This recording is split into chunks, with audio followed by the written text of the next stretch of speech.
الحمد لله وحده، والصلاة والسلام على من جاء بالرحمة، نبي الهدى محمد.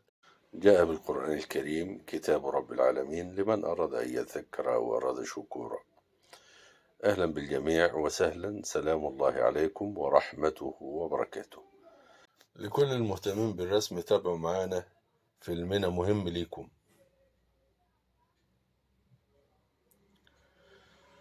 رسمتنا النهاردة مدخل وبيت بسيط وقصريات النباتات الجميلة على الجنبين.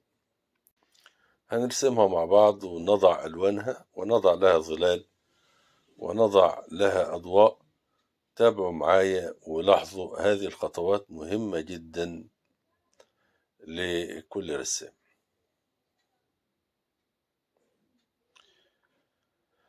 وكعادتنا بنرسم السماء الأول،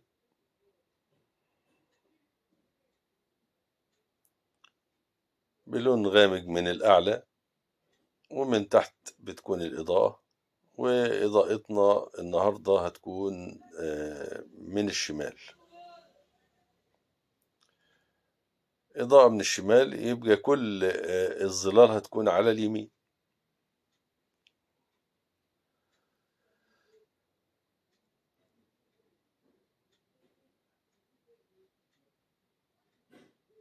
بنضع الواجهة، واجهة البيت، شباك وباب.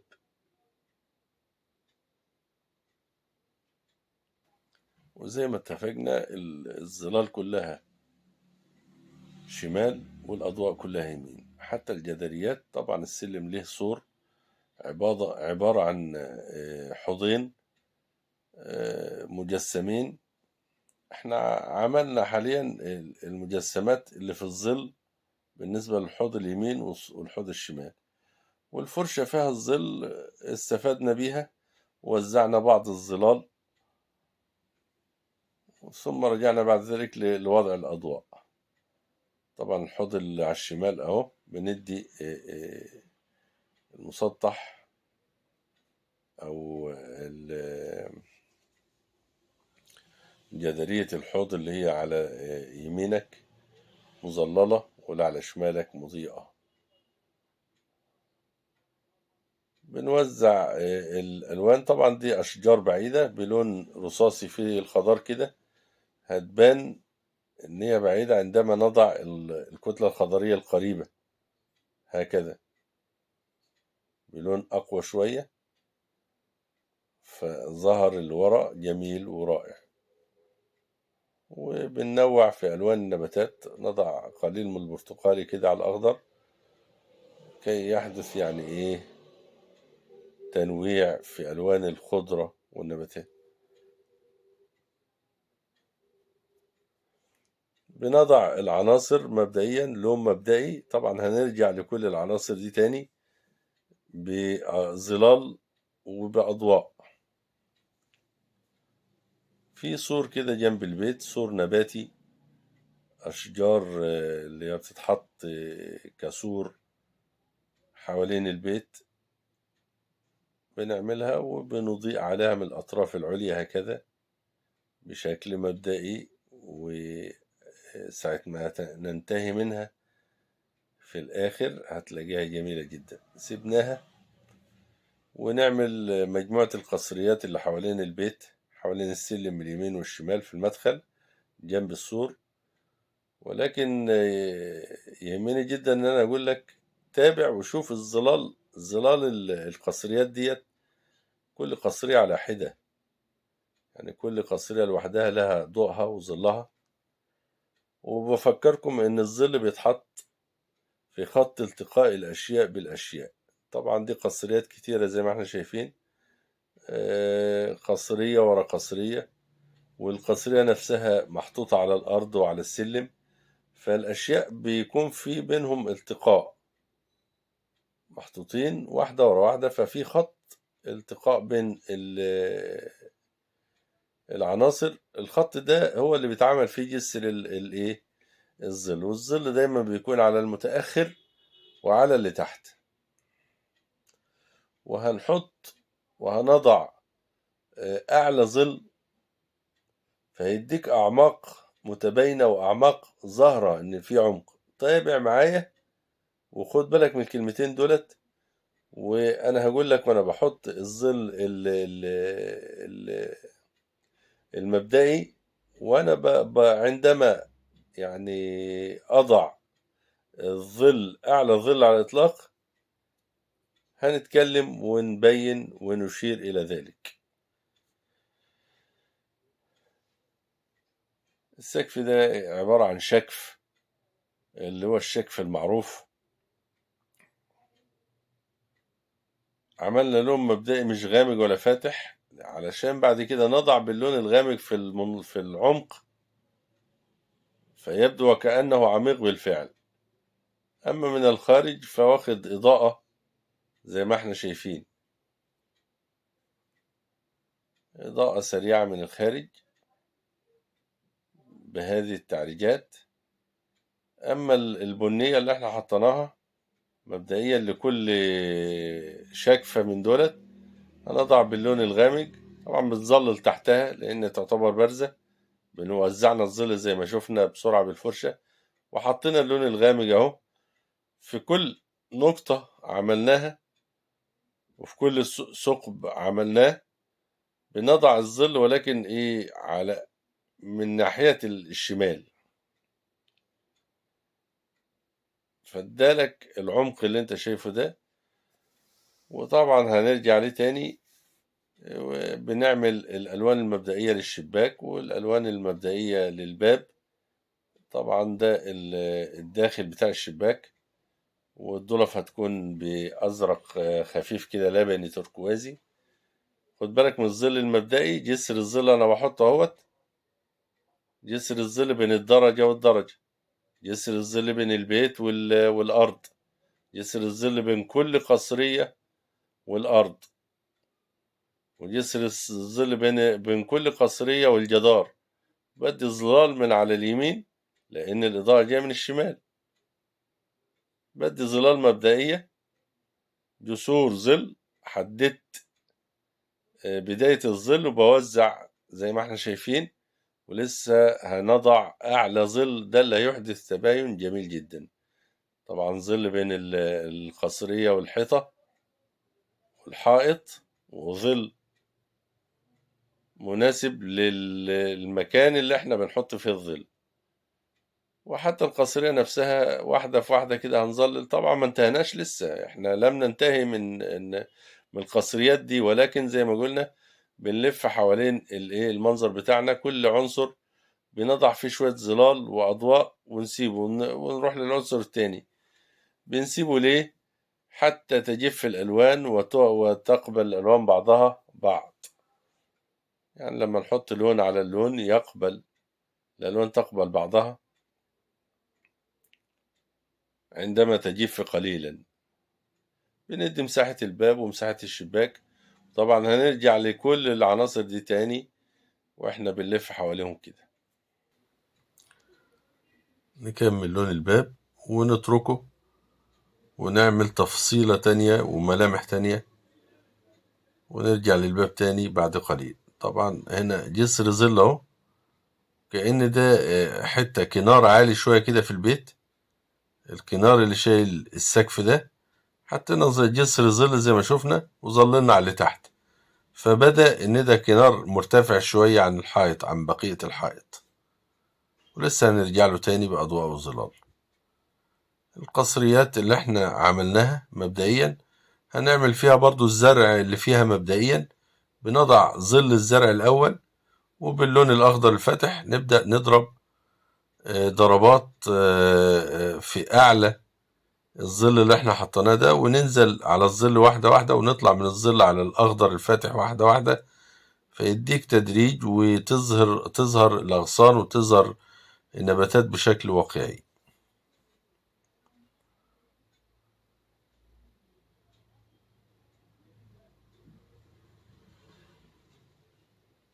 حتى في ظل في أصل النباتات البعيدة دي هكذا.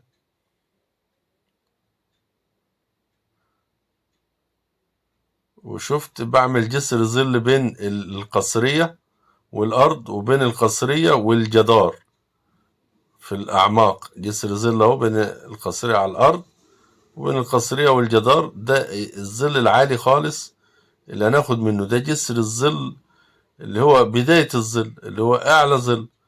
ونبدأ ناخد منه ونسحب واحدة واحدة. تابع وشوف بنسحب الظل ده لبره واحدة واحدة ازاي. كلما خرجنا للضوء كلما يعني قلت هذه الظلال شيئا فشيئا. شفت ظل قوي ازاي؟ أعلى ظل. وزي ما قلنا الظلال بتوضع فين؟ في خط التقاء الأشياء بالأشياء. طبعا كل ما كان عميق كل ما كان اللون غامق جدا لدرجة انك ممكن تحط الأسمر. طبعا ظل اهو بين القصرية دي والقصرية المتقدمة، وتلاحظ ان انا بدي الظل على القصرية اللي ورا المتأخرة. طبعا الظل على المتأخر وعلى اللي تحت حسب بالنسبة لمصدر الضوء، يعني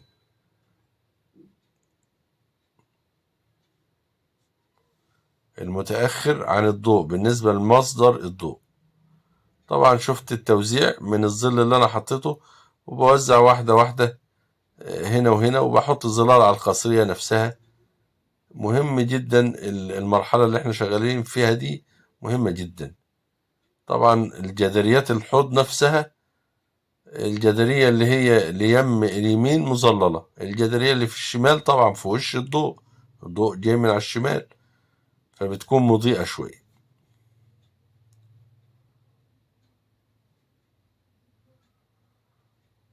وحتى القصريات دي مضيئة شوية اللي هي اللي على اليمين لأنها في وش الضوء. إنما القصريات اللي في الشمال دي تعتبر محطوطة في ظل السور اللي جنبها دي، فمظللة من ناحية السور. طبعا هنضع أضواء لسه كتير على هذه العناصر، وهنضع ظلال أيضا. الجدارية اللي اليم هنا دي في الضوء، أما الجدارية دي اللي أنا شغال فيها حاليا دي في الظل، فهي مظللة بلون ظل مناسب للجدارية زي ما شوفنا. وهنا أيضا مضيئة لأن في وش الضوء. ونوزع من جسور الظل اللي احنا حطيناها. وهنا الحرف ده والسوكة دي في الضوء طبعا مضيئة شوية عن بقية مجسم البيت. نزود الإضاءة هنا شوية على حرف الشجاف دي من فوق.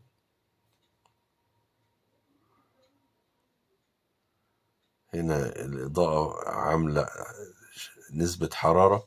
شفت السور النباتي اللي ده نكمله، بنضرب ضربات الورق الفاتح من فوق وننزل بألسنة خفيفة كده، ولكن اللون بيغمج معانا واحدة واحدة واحنا نازلين عشان التدريج اللوني. ومن تحت نعمل شوية فروع بلون فاتح شوية. بننتهي من السور ده علشان لما نيجي نرسم النباتات القريبة دي هيطلع بعض الأطراف على السور ده، خلاص نكون انتهينا منه ما يعطلناش بعد كده.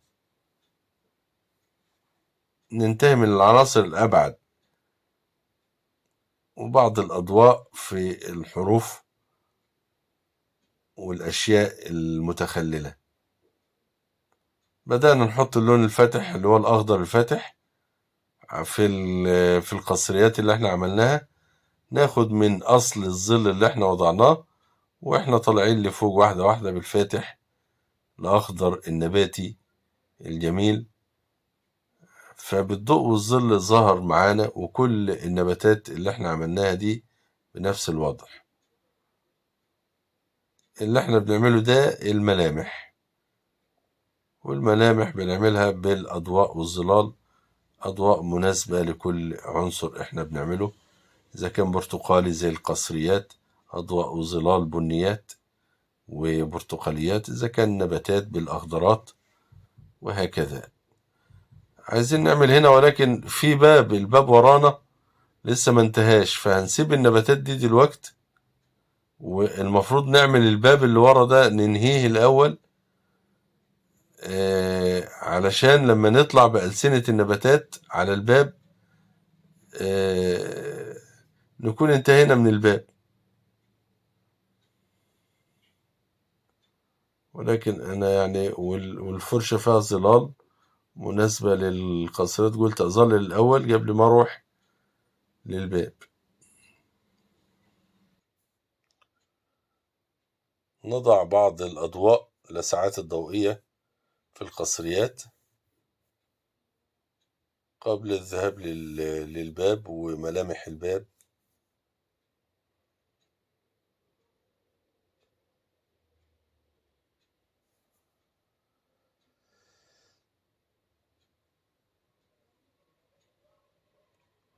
الباب سريعا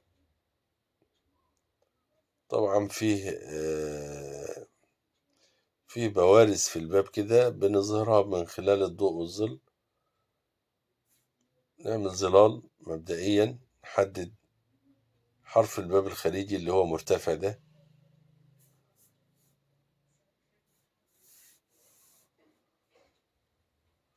بنظلل المساحة دي وهنضع عليها باللون الفاتح بسن الفرشة الآخر، فهتبدو وكأنها مرتفعة.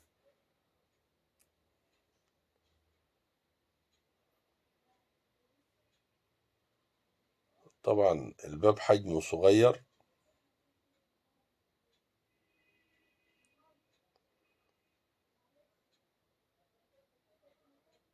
نضع باللون الفاتح عليها، ولكن بعد ما نعمل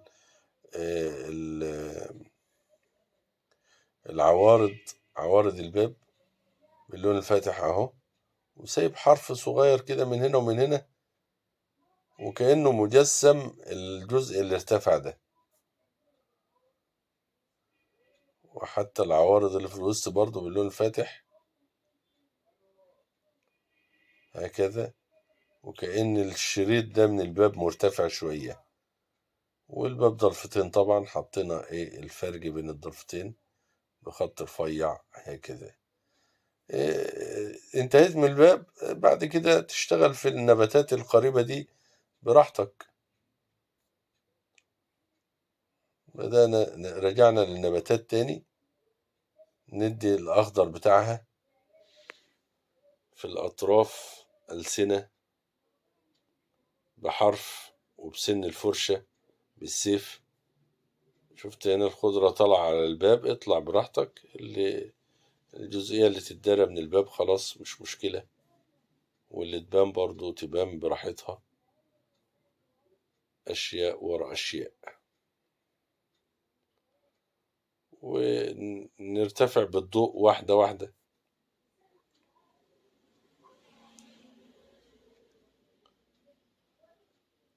هنا نباتات أوراقها كبيرة نسبيا،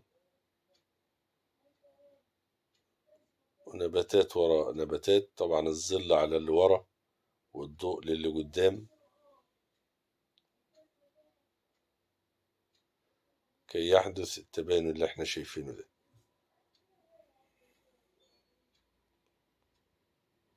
والأعماق مظللة بالظل اللي احنا وضعناه مبدئيا. ظهر واقعي ان هنا أعماق فعلا، وهنا نبتة مختلفة على شمالنا دي، ولكن محافظين على الظل اللي احنا وضعناه في البداية، حتى لو نزلنا عليه بنباتات بأوراق بتكون خضارها غامق. ونوزع الظل تاني، ظل النباتات دي على الأرض، الظل رايح ناحية اليمين، لأن الإضاءة على الشمال. بنزود الظل في العمق، يعني أعلى ده باللون الأسمر، يعني العمق اللي هو الجسر اللي احنا بدأنا منه من الأول، حطينا لون غامق جدا، أغمق لون وأعلى ظل على الإطلاق. شفت أحدث تباين واضح زي ما احنا شايفين مع بعض، بسبب توزيع الظل ووضع أعلى ظل. وهنا على اليمين هنعمل شجرة سريعة كده، ولكن برضو بألوان مناسبة لمنظرنا، لون رصاصي كده. أوراق الورقة أوراق الشجرة باللون الرصاصي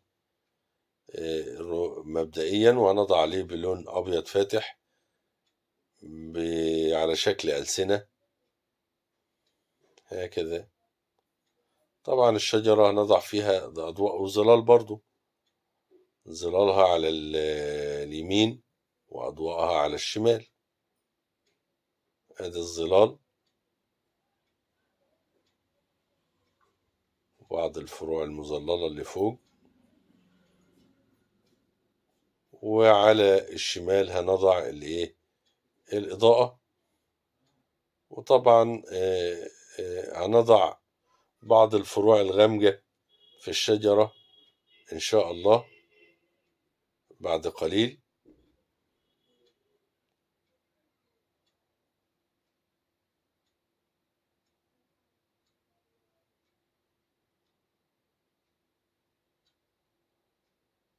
ضربات فتحة كده بنعمل بيها أضواء الأوراق.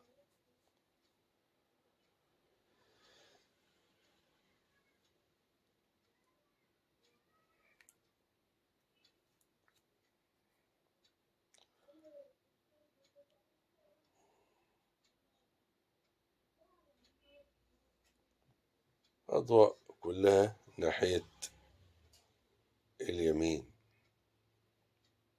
وبلون غامق بنعمل بنغمج الفروع. طبعا بنعمل بعض أطراف الأوراق، بعض الأغصان هكذا.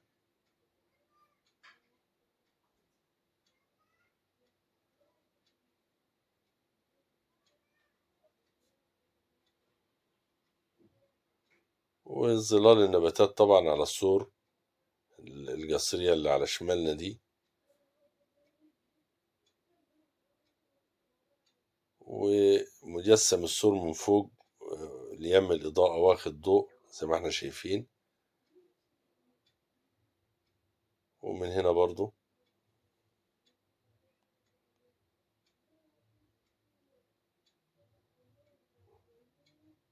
السور ده عرض مننا، هنحطه باللون الغامق ونحدده تاني هكذا، ومحافظين على المثلثية الظلية اللي احنا شايفينها دي، والظل اللي في الأعماق. ونوزع سريعا الظل من جسور الظل اللي احنا عملناها. نعمل تدريج لوني سريع كده لبعض الظلال الغامقة، وفرعين باللون الغامق تحت الأوراق مباشرة ننهي بيهم رحلتنا النهاردة. يا رب تكون كانت سعيدة وكانت مفيدة. وفي الختام حابب أوجه رسالة شكر وتقدير وعرفان لكل الداعمين والمتفاعلين معنا في هذه القناة الصغيرة المتواضعة. لكم كل الشكر والتقدير والدعوات الطيبة، جزاكم الله خير الجزاء، وبارك الله فيكم، وعلى أمل اللقاء بكم ومنظر جديد وأجواء جديدة ومعلومات جديدة. لكم مني أطيب المنى وأسمى الدعوات، والسلام عليكم ورحمة الله تعالى وبركاته.